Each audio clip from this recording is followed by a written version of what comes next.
The legal papers in my hands were shaking, but not from fear. I had exactly 47 hours and 12 minutes to save everything my father died protecting, and the woman trying to destroy it all was the one who gave birth to me. Let me back up, because this story doesn't start with betrayal. It starts with love. My name is Sarah Mitchell. I'm 35, and until 6 months ago, I thought I had the most boring family in Chicago. My father, Robert, built half the skyscrapers in downtown. My mother, Linda, hosted perfect dinner parties and never missed church on Sundays. My brothers, Tom and Mike, were the kind of guys who'd help you move on a Saturday and never ask for anything in return. I was wrong about all of them. Dad died on a Tuesday. They called it an accident. Experienced contractor falls from scaffolding. Tragic, but not uncommon. Except my father was the man who taught me to check my car twice before driving, who made me promise to text him every time I got home safe. The idea that Robert Mitchell would skip safety protocols was like saying the sun forgot to rise. But grief makes you question everything, including your own instincts. So when the lawyer read Dad's will and left me everything, $2.3 million, the construction business, our family home, I thought maybe I was just being paranoid about that feeling in my gut that something was terribly wrong. Then I found his note, hidden exactly where he knew I'd look, taped inside my childhood jewelry box that he'd made me in his workshop when I was 12, the same box where I used to hide my diary from my brothers. "Trust no one in this family but yourself, sweetheart," it read in his careful handwriting. "The truth about why I'm giving you everything is where only you would think to look. Protect what we built together.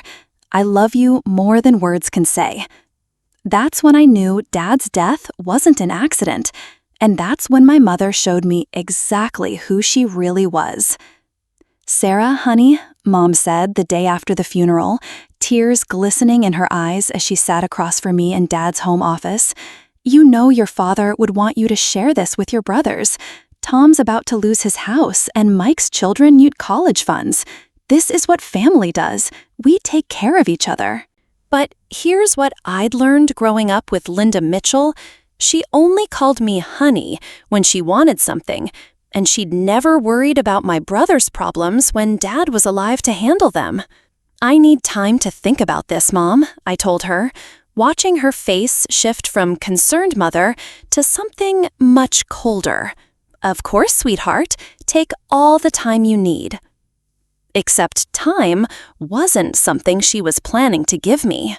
3 months later, the courier arrived at my marketing firm with a manila envelope that would change everything.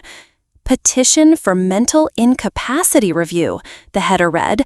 My own mother was claiming that my father had been suffering from dementia when he wrote his will. She had evidence, witnesses, medical records, and I had 48 hours to prove otherwise or lose everything. But here's what my mother didn't know. Those 3 months hadn't been spent grieving. They'd been spent investigating. Because when your father leaves you a treasure hunt from beyond the grave, you follow every clue. I'd found the hidden recording device in his office. I'd traced the suspicious payments from our family accounts. I'd even hired Elena Rodriguez, the best forensic accountant in Illinois, to dig deeper into the financial mess that was apparently my family's real legacy. The emergency family meeting was scheduled for tomorrow night. Mom wanted to resolve this amicably before involving the courts. She'd invited Tom and Mike, of course, and Emma Thompson, her best friend since high school, who'd apparently been helping gather evidence about Dad's declining mental state. What they didn't know was that Dad had prepared me for this exact moment. As I sat in my office, staring at the legal documents that could strip away everything he'd worked for, I felt something I hadn't experienced since his funeral: absolute clarity. My father hadn't just left me an inheritance, he'd left me a battle plan. And tomorrow night, when my family tried to destroy everything he'd built, they were going to discover that Robert Mitchell had raised his daughter very, very well. The phone rang. Elena's name flashed on the screen. Sarah, her voice was tight with excitement. "You need to sit down. What I found about your mother's finances, this changes everything." I smiled for the first time in 6 months. "Tell me you have enough to bury her." "Oh, honey, I have enough to bury them all." Game on. Elena's voice crackled through the phone speaker as I spread the legal documents across my desk. "Your mother has been living a double life, Sarah. Casino receipts, private loans, credit cards maxed out to fund gambling habits. She's been bleeding money for over 3 years." The pieces started falling into place like dominoes. All those evenings Mom claimed she was at book club, the mysterious shopping bags that never seemed to contain anything new, the way she'd grown increasingly agitated whenever Dad mentioned their retirement fund. How much are we talking about? Close to $400,000, and that's just what I can trace through official channels. Elena's pause carried weight. "There's something else. Remember Emma Thompson, your mother's supposedly devoted best friend? Emma had been a fixture in our family since I was in elementary school, always at holiday dinners, always ready with a casserole when someone was sick, always asking detailed questions about Dad's business deals. The kind of woman who remembered everyone's birthday, but somehow never talked about her own life. Emma's been receiving regular payments from your mother for the past 2 years, $500 monthly, like clockwork." Blood rushed to my face. For what? That's what we need to find out. But Sarah, people don't pay their best friends. And given the timing with your father's death, the implication hung between us like smoke. Dad had died 6 months ago. Mom's gambling had escalated 3 years ago. Emma had been receiving payments for 2 years. The mathematics of betrayal were adding up to something devastating. After hanging up, I drove to the house where I'd grown up, the Victorian beauty Dad had restored board by board when my brothers and I were children. Now legally mine, though it felt haunted by memories of family dinners that had apparently been performances. Tom's pickup truck sat in the driveway, next to Mike's sedan. My brothers had been coming around more frequently since the will reading, usually with variations of the same conversation about fairness and what Dad would have wanted. But tonight felt different. Tonight felt orchestrated. Through the kitchen window, I could see them huddled around the table with Mom, papers spread between coffee cups and the remains of her famous apple pie. The scene looked so normal, so much like the family meetings we'd held when planning Dad's surprise birthday parties or organizing neighborhood barbecues. Except this time, they were planning how to take everything he'd left me. Tom looked up as I entered through the back door, the same door I'd rushed through countless times as a child, eager to tell Dad about school or show him a scraped knee that needed kissing better. "Sarah, honey, perfect timing," Mom said, rising to embrace me. The same woman who'd taught me to bake Christmas cookies and held my hair when I was sick was now studying my face like a poker opponent looking for tells. "We've been talking about this whole situation with the will, and we think there might be a solution that works for everyone." Mike shifted uncomfortably in his chair. Of my 2 brothers, he'd always been the peacemaker, the one who tried to smooth over family tensions. "Look, sis, we know Dad loved you. We know you were special to him, but this inheritance thing, it's tearing the family apart. Tom's about to lose his house," Mom continued, settling back into her chair. "The bank sent another notice yesterday, and Mike's oldest starts college in the fall. These are your nephews we're talking about, Sarah, your blood." The word blood hit differently now, knowing what I knew about Emma's mysterious payments and Mom's secret gambling debts. How many times had she used that same argument, blood, family, obligation, to manipulate Dad into covering her mistakes? "What exactly are you proposing?" Tom cleared his throat. "We split everything 4 ways. You, me, Mike, and Mom, equal shares, like Dad probably should have done from the beginning.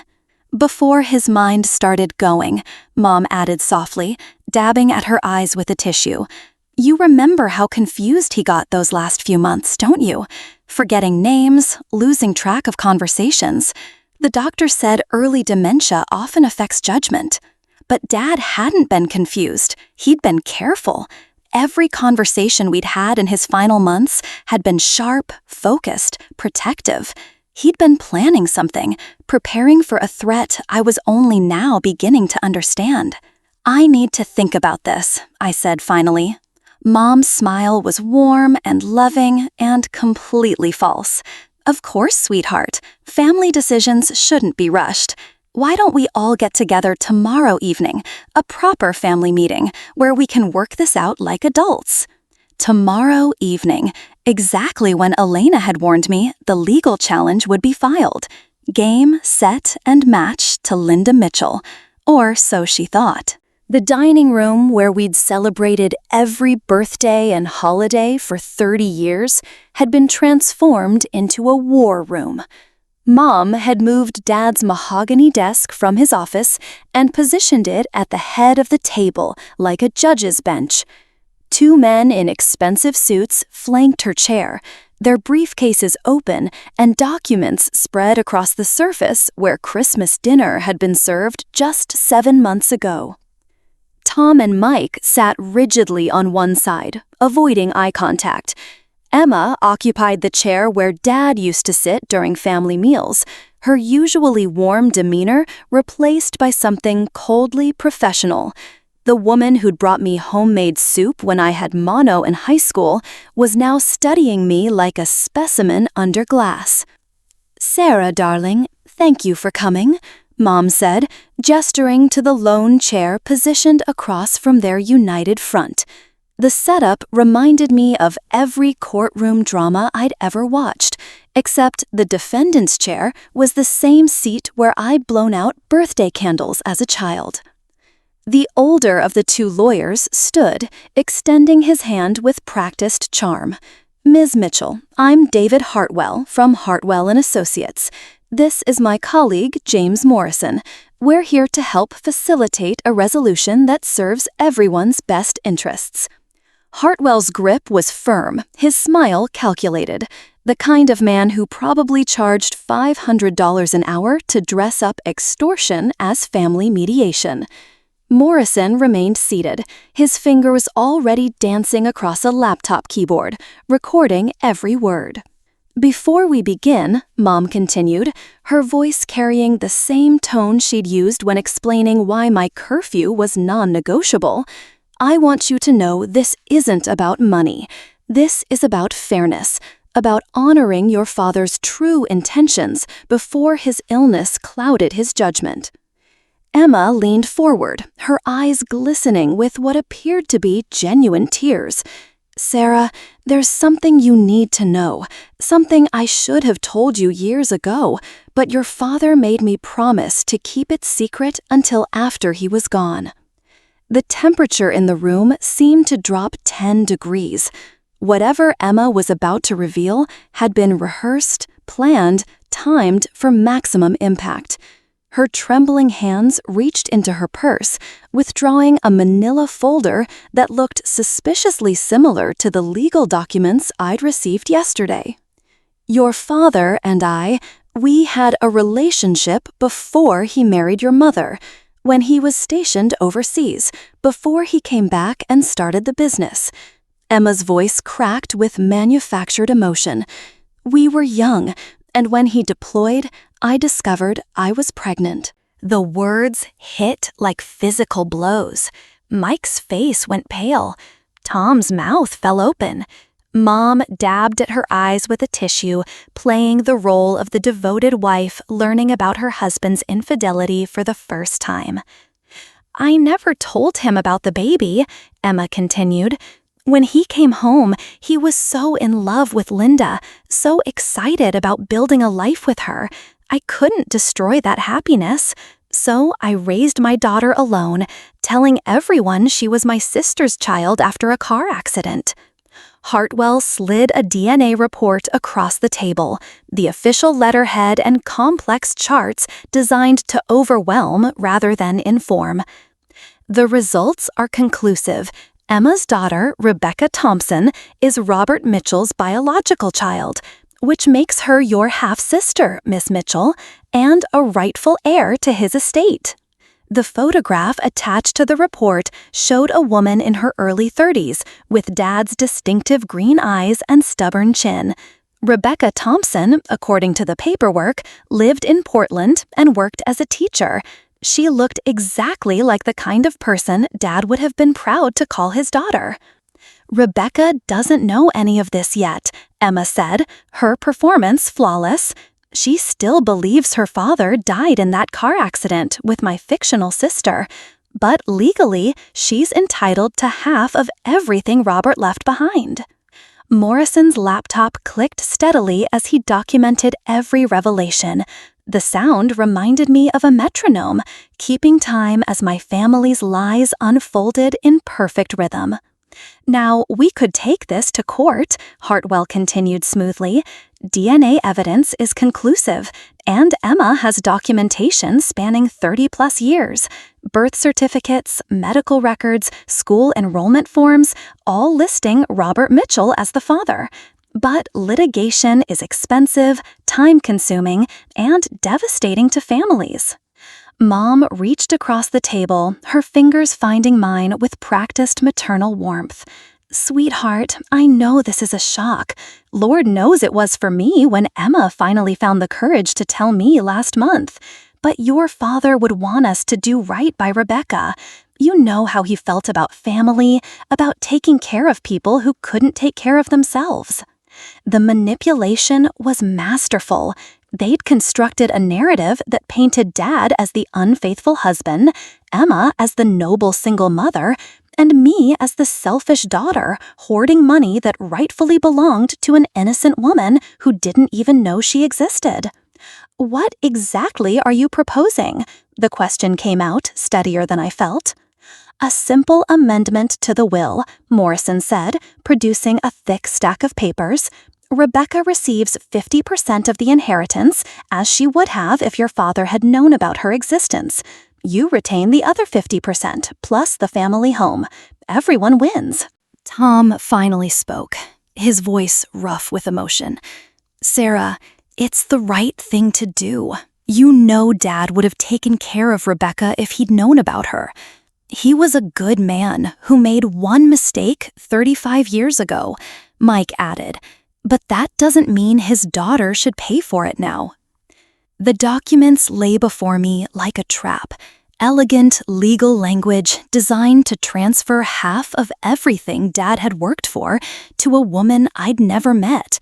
The signatures lines waited, ready to legitimize the most sophisticated con job I'd ever witnessed. Emma's tears fell silently as she watched me study the papers. I never wanted this to come out, Sarah, but Rebecca deserves to know who her real father was, and she deserves her inheritance. Mom squeezed my hand. Sign the papers, honey. Let's end this as a family. That's when I smiled. Funny thing about family meetings, I said, reaching for my phone. I brought someone too. The front door chimed, and Elena Rodriguez entered, carrying a briefcase that looked remarkably similar to the ones the lawyers had brought. But where Hartwell and Morrison projected expensive intimidation, Elena radiated quiet competence. Her silver hair was pulled back in a practical bun, and her sensible heels clicked purposefully across the hardwood floors Dad had refinished himself. Sorry I'm late, she said, setting her briefcase on the table with deliberate care. Traffic was murder getting here from the federal courthouse. The word federal hung in the air like a grenade with the pin pulled. Mom's face went ashen. Emma's theatrical tears dried up instantly.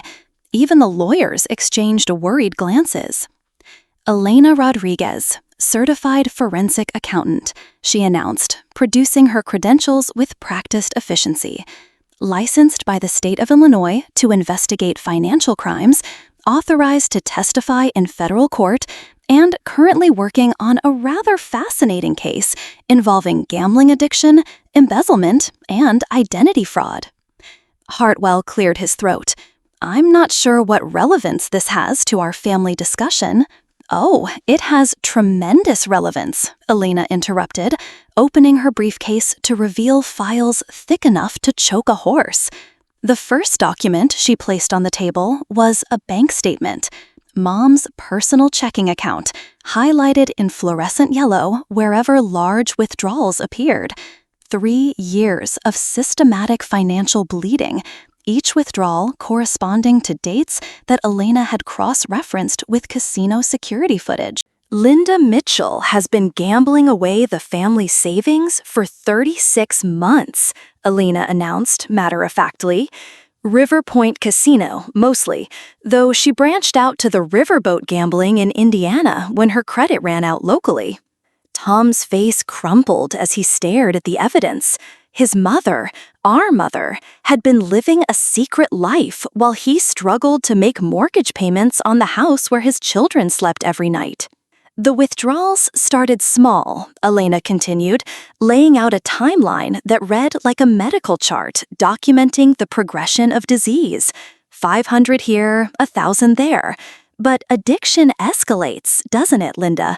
By last year, you were pulling 10,000 at a time from accounts your husband thought were secure. Mom's voice came out as a whisper. How did you... Bank records are surprisingly easy to obtain when you have proper legal authorization, Elena replied smoothly, which brings us to the more interesting discoveries. The next file contained photographs.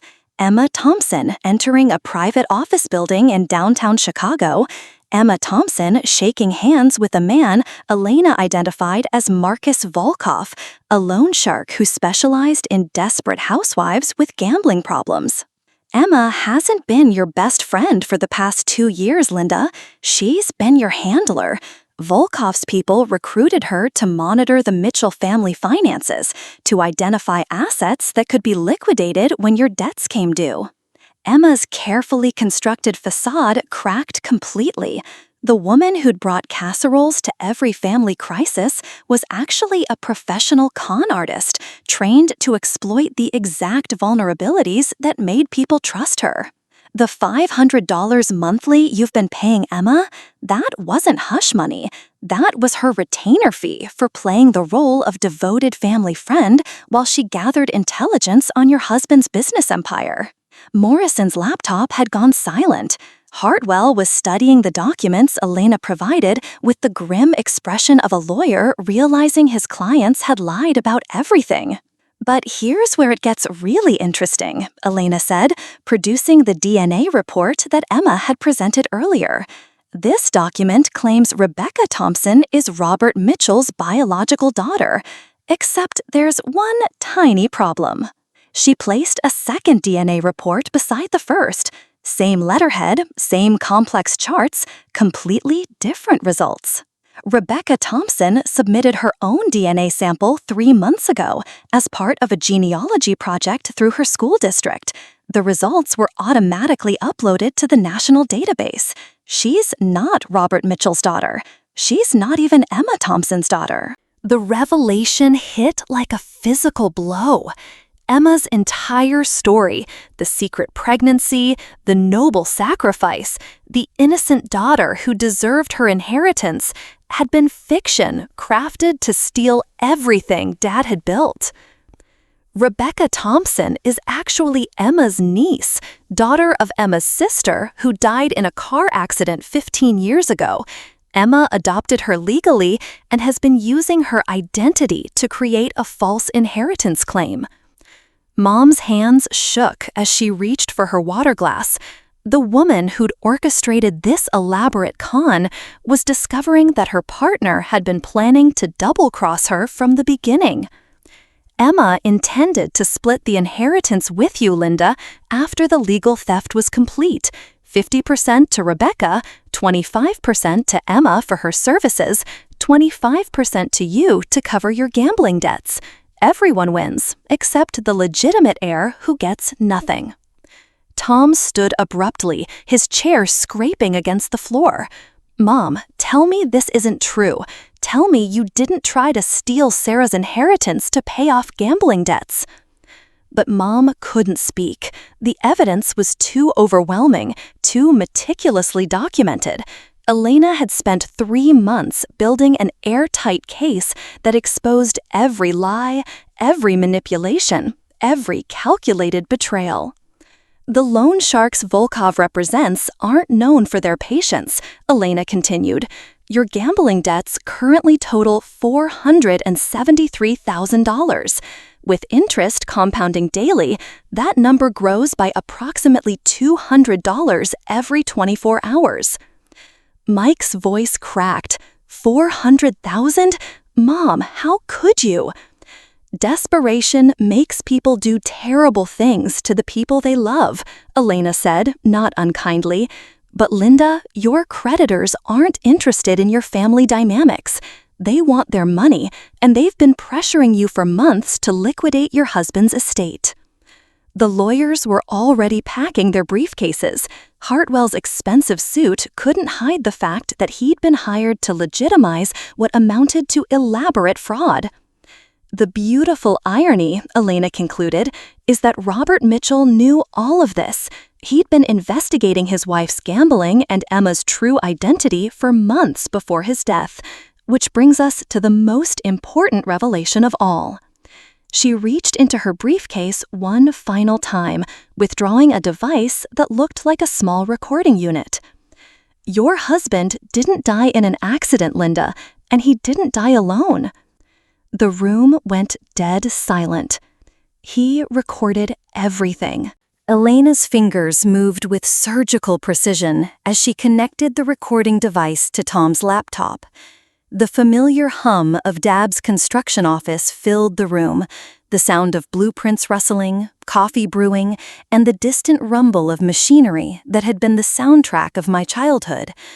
Then his voice cut through the silence like a blade. "If you're watching this, it means I'm gone and Linda has made her move." Dad's tone carried the same steady authority he'd used when teaching me to drive, when explaining why honesty mattered more than popularity, when preparing me for a world that would test everything he taught me. "Sarah, sweetheart, I need you to know that everything I'm about to tell you, I discovered in the past 6 months." The camera angle showed him sitting at his desk, the same desk where he'd helped me with homework and taught me to balance checkbooks. Behind him hung the framed photo of our family from last Christmas, all of us smiling around the tree he'd cut down himself from the farm outside the city. "Your mother's gambling started 3 years ago. Small bets at first, church bingo games that escalated to weekend trips to the casino. I didn't notice because I trusted her completely, the way you trust someone you've loved for 35 years. Mom's face had gone gray. Watching her dead husband expose her secrets was like witnessing a public execution, and for the first time since entering this room, genuine remorse flickered across her features. But addiction is a disease that feeds on secrecy, and Linda got very good at hiding things. Credit cards I knew nothing about, personal loans taken against our retirement fund. By the time I discovered what was happening, she owed more money than our house was worth." The recording paused as Dad reached for something off camera.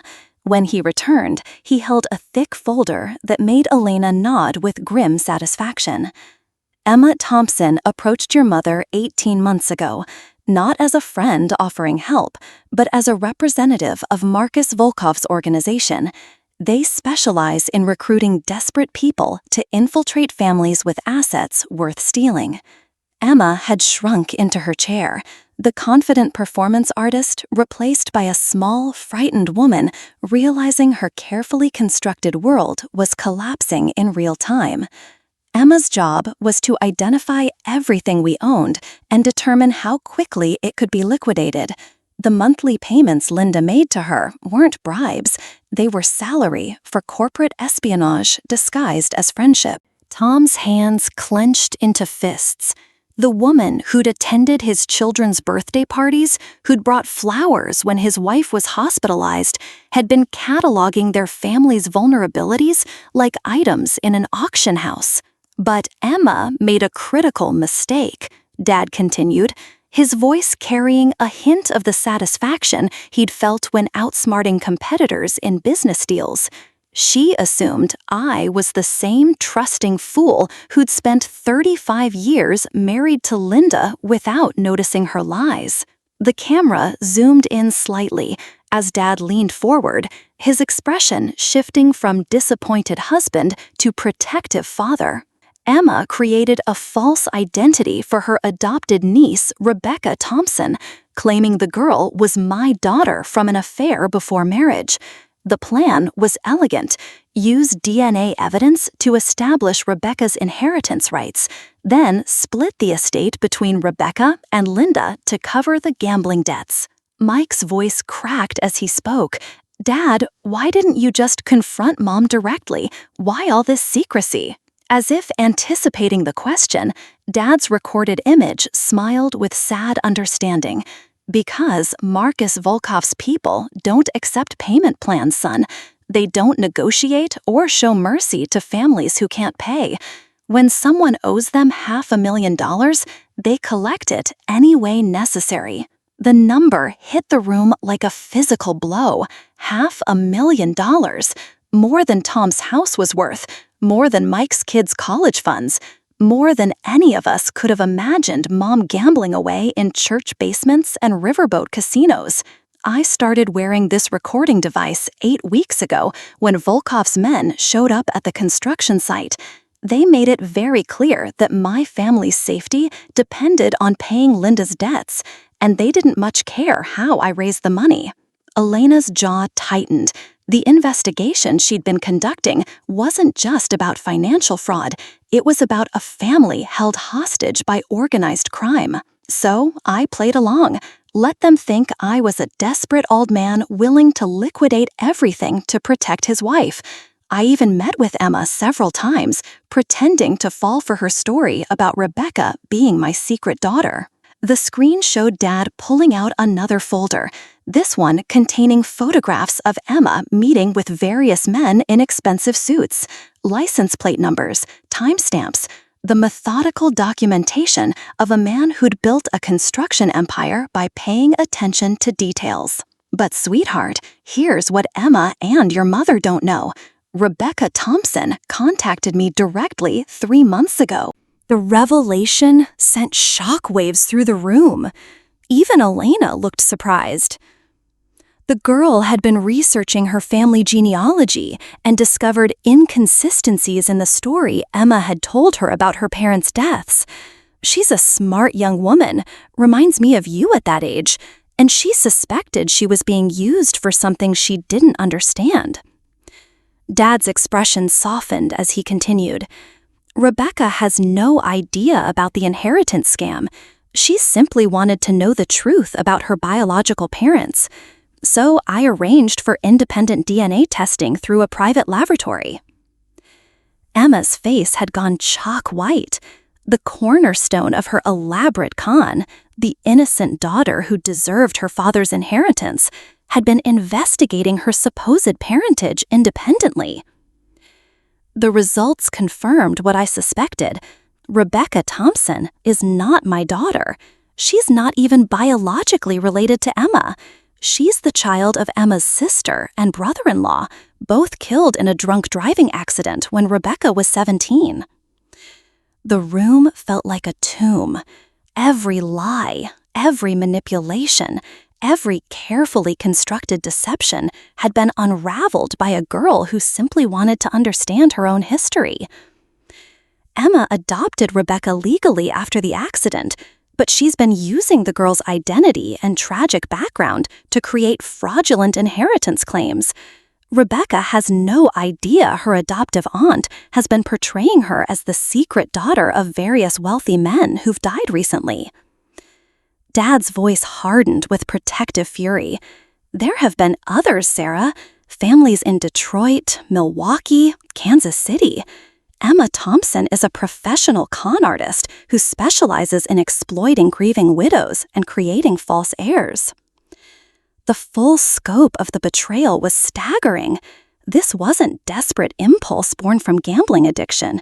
It was calculated predation spanning multiple states and countless victims. But there's one more thing you need to know, sweetheart, something that changes everything. Dad leaned closer to the camera, his eyes carrying the weight of a man who knew he was running out of time.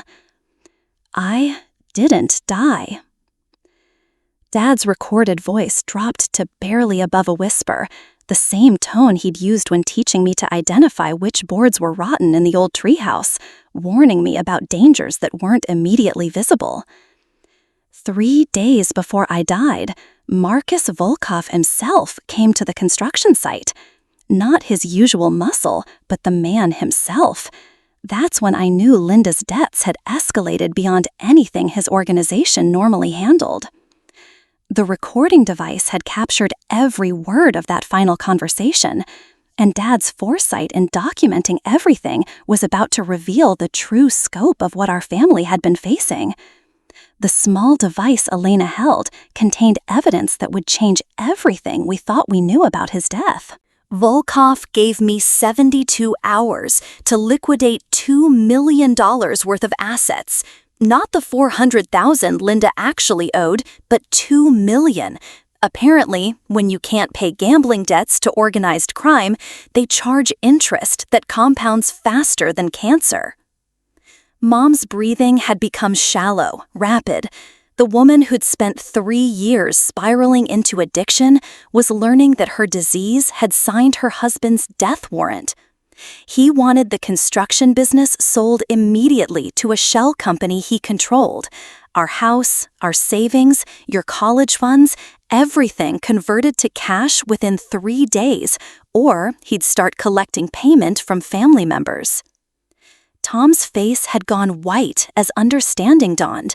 Volkov's threats weren't just about money. They were about physical safety for everyone Dad loved. Mike gripped the edge of the table, his knuckles standing out like mountain peaks. But here's what Volkov didn't know. I'd been recording every conversation with his people for 8 weeks. Federal agents had been building a case against his organization for 2 years, and my evidence was the missing piece they needed to move forward. Elena's professional composure cracked slightly, revealing the personal investment she'd developed in this case. The forensic accountant had been working with federal investigators, and Dad's murder had transformed a financial fraud case into something much more serious. The night before I died, I met with FBI agent Catherine Morris at a diner outside the city, gave her copies of everything, the recordings, the financial documents, the photographs of Emma's meetings with Volkov's associates. The federal connection explained Elena's earlier reference to the courthouse. This wasn't just a family dispute over inheritance. It was evidence in an ongoing federal investigation into organized crime operations. Agent Morris told me they were planning to arrest Volkov and his entire network within the week. All I had to do was stay alive long enough for the federal warrant to be executed. Dad's voice carried the weight of a man who knew he was living on borrowed time, who understood that his family's safety hung by a thread he might not be strong enough to hold.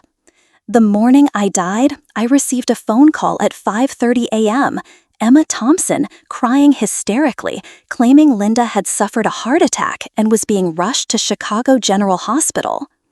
The manipulation was breathtaking in its cruelty. Emma had exploited Dad's love for Mom, using his protective instincts to lure him into a trap that would ensure his silence permanently. I rushed to the hospital, but Linda wasn't there, had never been there.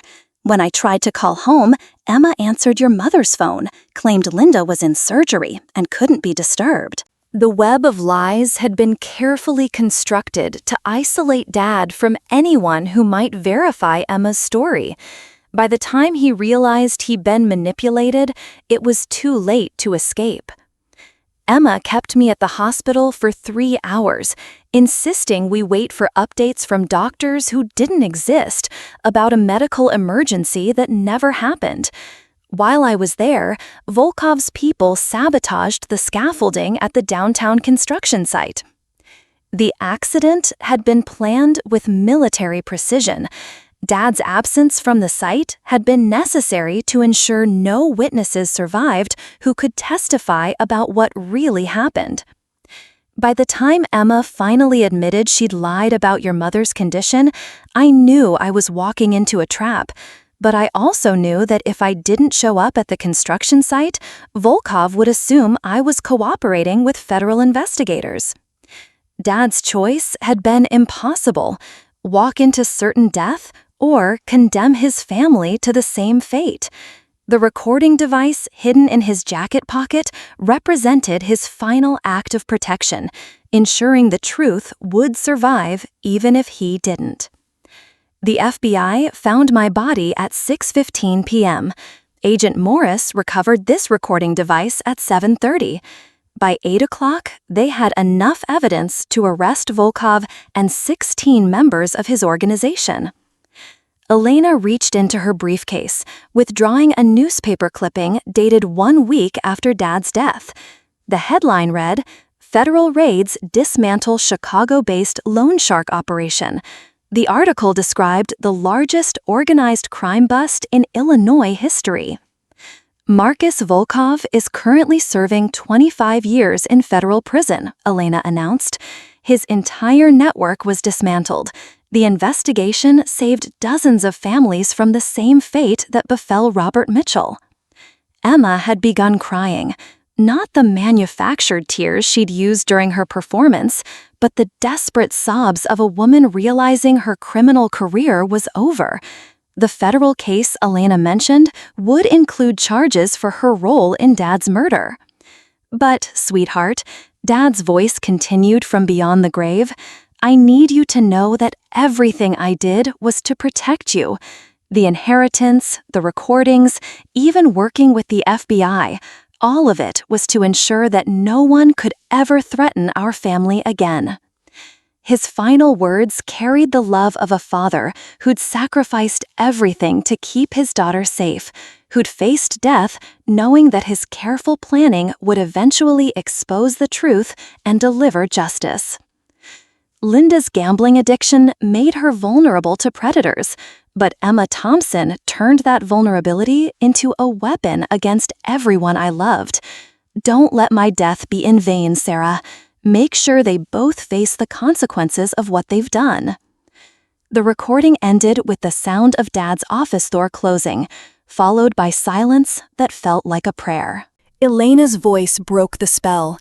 "The federal investigation is ongoing. Emma Thompson faces conspiracy charges in your father's murder. And Linda?" She turned to face my mother directly. "You're going to need a very good lawyer." The silence that followed Dad's final words stretched like a held breath. Emma's theatrical composure had completely shattered, leaving behind a woman whose professional mask had slipped to reveal something desperate and calculating. She reached for her purse with trembling hands, but Elena's sharp voice cut through the movement. "Emma Thompson, you're under arrest for conspiracy to commit murder, wire fraud, and racketeering." Two federal agents who'd been waiting outside entered the dining room with practiced efficiency. The coordination was flawless. Elena had orchestrated this revelation to coincide with the conclusion of a federal investigation that had been building for months. The handcuffs clicking around Emma's wrists sounded thunderous in the stunned silence. Agent Catherine Morris, the same woman Dad had trusted with his final evidence, stepped forward to read Emma her rights while her partner secured the forged documents as evidence. The Rebecca Thompson identity theft operation spans 7 states, Agent Morris explained as Emma was led away. She's used variations of this inheritance scam to defraud families out of over $3 million in the past 5 years. Your father's evidence was the breakthrough we needed to connect all the cases. Hartwell and Morrison were packing their briefcases with the frantic energy of lawyers realizing they'd been hired to legitimize federal crimes. Their expensive suits couldn't disguise the fact that their legal careers had just taken a devastating hit. Morrison's laptop had already been confiscated as evidence. "Mom," Tom's voice cracked as he turned to face the woman who'd raised him. "How could you let it get this far? How could you risk Dad's life for gambling debts?" Linda finally looked up from her hands, her face streaked with genuine tears for the first time all evening. The perfect suburban mother facade had crumbled completely, revealing a woman drowning in shame and the devastating consequences of addiction.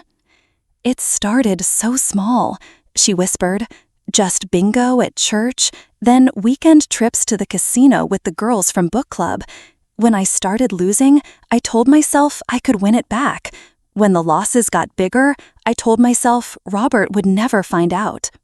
Mike's anger was more controlled but somehow more devastating. "You got our father killed, Mom, murdered, because you couldn't stop gambling away our family's future." The weight of Mike's words seemed to physically crush Linda. She'd spent months blaming Dad's mental decline for the inheritance arrangement, never admitting that his careful planning had been the only thing standing between their family and complete destruction. "Emma convinced me that the inheritance scheme would solve everything," Linda continued, her voice barely audible. "Pay off the debts, get Volkov's people to leave us alone, split what remained among the family. She made it sound like Dad would have wanted us to take care of each other." But Elena's files told a different story. Bank records showed that Linda's gambling had accelerated after Dad's death, not slowed down. Grief and guilt had fed her addiction rather than curing it, creating an even more desperate spiral. "The federal prosecutor is offering a plea agreement," Elena announced, producing yet another document from her seemingly endless briefcase. "Full cooperation in testifying against Emma Thompson's organization in exchange for reduced charges on the fraud and embezzlement counts." The plea deal was both mercy and justice, acknowledging Linda's role as victim of exploitation while holding her accountable for the choices that had endangered her family. She would face consequences, but not the 20-year federal sentence that Emma was looking at. What about Rebecca? The question came from an unexpected source, Tom, whose capacity for compassion hadn't been completely destroyed by the evening's revelations. The real Rebecca Thompson in Portland. Does she know what Emma did using her identity? Agent Morris nodded grimly. "Rebecca has been cooperating with our investigation for 3 months. She's the one who initially contacted your father about discrepancies in Emma's stories. The young woman is completely innocent, another victim of Emma's manipulation." Learning that Rebecca had been actively investigating her own identity theft added another layer to Dad's protective planning. He'd been working with an honest young woman to expose the lies that threatened to destroy both their families. "Rebecca will testify against Emma at trial," Elena continued. "She's also filing civil suits to recover damages from the fraudulent schemes conducted in her name. The girl has shown remarkable courage throughout this investigation." Mom looked up with something approaching hope in her eyes. Would it be possible to apologize to her? To explain that I never meant for any of this to hurt an innocent person? The request revealed a glimmer of the woman who'd taught Sunday school and organized neighborhood food drives before addiction consumed her judgment. Somewhere beneath the gambling debts and criminal conspiracy, Linda Mitchell still existed. The court-mandated treatment program includes victim impact sessions, Agent Morris replied carefully. If Rebecca chooses to participate, supervised contact might be possible during your recovery process. Tom and Mike exchanged glances. the first moment of communication they'd shared since the evening's revelations began. Brothers who'd grown up fishing with Dad and building tree houses in the backyard were trying to reconcile their childhood memories with the devastating reality of their family's destruction. "What happens to the inheritance now?" Mike asked quietly. Elena smiled for the first time all evening.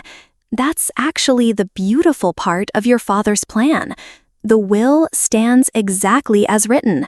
Sarah inherits everything just as Robert intended. All the legal challenges were based on fraudulent evidence that's now been exposed." The irony was perfect. Mom's elaborate scheme to steal the inheritance had actually strengthened the legal foundation supporting Dad's original wishes. Every forged document, every false witness, every manufactured piece of evidence had been systematically debunked. "But there's more," Elena continued, pulling out a final folder. "Your father established a trust fund for gambling addiction treatment and family counseling. He wanted to ensure that Linda received proper help regardless of her choices during this crisis. Even facing death, Dad had been trying to save the woman who'd betrayed him. The trust fund would cover Mom's treatment costs, therapy for Tom and Mike's families, and counseling to help everyone process the trauma of the past year. The construction business will continue operating under professional management until you decide what to do with it," Elena told me. "Your father's employees have been kept informed throughout the investigation. They're eager to honor his memory by completing the affordable housing projects he'd planned." Tom stood slowly, his face showing the exhaustion of a man who'd aged years in a single evening. "Sarah, I owe you an apology. We all do. Dad knew what he was doing when he left everything to you." Mike nodded, his voice thick with emotion. "We should have trusted him, should have trusted you. Instead, we let Mom's manipulation turn us against the one person who was actually trying to protect the family." The reconciliation felt fragile but genuine. Brothers who'd been recruited as weapons against me were choosing to rebuild relationships based on truth rather than lies.